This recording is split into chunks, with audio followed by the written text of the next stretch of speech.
Shalom saudara, senang berjumpa kembali. Kehidupan manusia sejatinya tidak akan luput dari yang namanya krisis. Krisis adalah keadaan yang sangat menyusahkan yang menghampiri kehidupan kita. Seperti penyakit yang kita alami, pencobaan, kesendirian, aniaya, peperangan, kedukaan, malapetaka, musibah, dan lain sebagainya. Dan krisis bisa saja menghampiri kita kapan saja, bahkan di saat-saat yang tidak kita duga-duga. Namun kita bersyukur kepada Tuhan, sebab melalui firman dan janjinya, kita menerima kebenaran dan kepastian yang akan menjamin bahwa kita akan melewati situasi krisis dengan kemenangan dalam penyertaannya.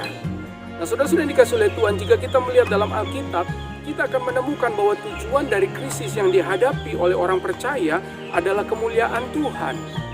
Seperti yang dikatakan 1 Petrus 4 ayat 12-13 yang berkata, saudara-saudara yang terkasih, janganlah kamu heran akan nyala api siksaan yang datang kepadamu sebagai ujian seolah-olah ada sesuatu yang luar biasa terjadi atas kamu. Sebaliknya, bersukacitalah sesuai dengan bagian yang kamu dapat dalam penderitaan Kristus, supaya kamu juga boleh bergembira dan bersukacita pada waktu Ia menyatakan kemuliaannya. Oleh sebab itu, ketika kita menghadapi krisis, hal yang terpenting dan yang terutama adalah bagaimana kita dapat menemukan jalan keluar. Jalan keluar itu dapat kita temukan hanya melalui iman, sebab iman di dalam Kristus yang dianugerahkan, dikaruniakan Tuhan dalam kehidupan kita, itu adalah akses menuju perkenanan serta perbuatan-perbuatan ajaib Tuhan. Tentu iman yang dimaksud adalah iman yang disertai perbuatan, sebab iman tanpa perbuatan pada hakikatnya adalah mati.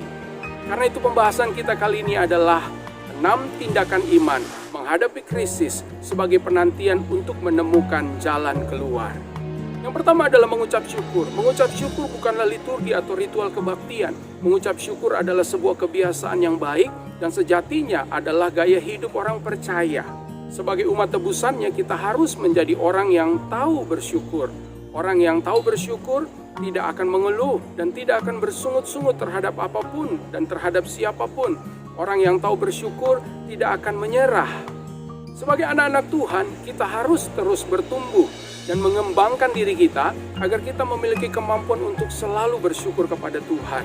Setiap kali kita bangun pagi, kita bersyukur. Setiap kali matahari terbenam, kita bersyukur. Pada malam hari sekalipun, kita selalu bersyukur kepada Tuhan. Kita harus selalu menemukan alasan-alasan bagi kita untuk kita syukuri. Hitunglah berkat-berkat Tuhan yang telah Tuhan berikan kepada kita, dan berilah nama satu persatu dari setiap berkat Tuhan yang telah kita terima. Itu merupakan cara kita bersyukur. Janganlah fokus pada apa yang belum kita punya, tetapi fokuslah pada apa yang telah kita miliki. 1 Tesalonika 5 ayat 18 mengajarkan kita untuk mengucap syukur di dalam segala hal. Hal itu adalah kehendak Allah. Pada saat kita menghadapi krisis, baiklah kita selalu memastikan agar ungkapan syukur kita itu diketahui oleh Tuhan. Saudara-saudara yang dikasihi oleh Tuhan, firman Tuhan mengatakan bahwa kita adalah warga kerajaan Allah yang tidak bisa tergoncangkan, sebab kita telah menemukan Tuhan di balik ungkapan syukur kita kepadanya. Bersyukur membuat mata hati kita tertuju selalu kepada Tuhan. Bersyukur adalah tindakan iman serta upaya untuk membuktikan bahwa Tuhan dan janjinya adalah ya dan amin. Yang kedua adalah bersukacita. Kitab Habakuk 3 17-18 berkata, sekalipun pohon ara tidak berbunga, pohon anggur tidak berbuah, hasil pohon zaitun mengecewakan, sekalipun ladang-ladang tidak menghasilkan bahan makanan, kambing domba terhalau dari kurungan, dan tidak ada lembu sapi dalam kandang, namun aku akan bersorak-sorak di dalam Tuhan, beria-ria dalam Allah yang menyelamatkan aku. Apakah tanggapan Paulus ketika ia menghadapi berbagai krisis yang melanda kehidupannya? Dalam 2 Korintus 6 ayat 10 Paulus berkata, sebagai orang berduka cita namun senantiasa bersuka cita, sebagai orang miskin namun memperkaya banyak orang, sebagai orang tak bermilik sekalipun kami memiliki segala sesuatu. Tidak hanya mampu bersyukur, kita juga harus melatih diri kita untuk bersuka cita di dalam Tuhan, agar kita dapat menemukan kekuatan yang sejati yang datangnya dari Tuhan. Kita harus melatih diri kita untuk selalu bersuka cita, dan mulailah untuk mengucapkan kebenaran firman Tuhan bagi diri kita sendiri, dan tidak menerima keadaan yang terus-menerus membelenggu, sehingga menjadikan kita sebagai orang percaya yang tidak dipengaruhi oleh keadaan apapun di masa kesusahan atau krisis yang melanda kehidupan kita. Yang ketiga adalah memuji dan menyembah Tuhan. Memuji dan menyembah Tuhan pada saat krisis melanda merupakan ciri-ciri orang percaya yang sejati. Di saat menghadapi serangan, peperangan dari bangsa lain, maka bangsa Israel selalu mengambil tindakan untuk memuji dan menyembah Tuhan. Hal ini juga dilakukan oleh Daud. Ia selalu melakukan hal yang sama, yaitu memuji dan menyembah Tuhan ketika ia menghadapi berbagai kesulitan peperangan dalam hidupnya.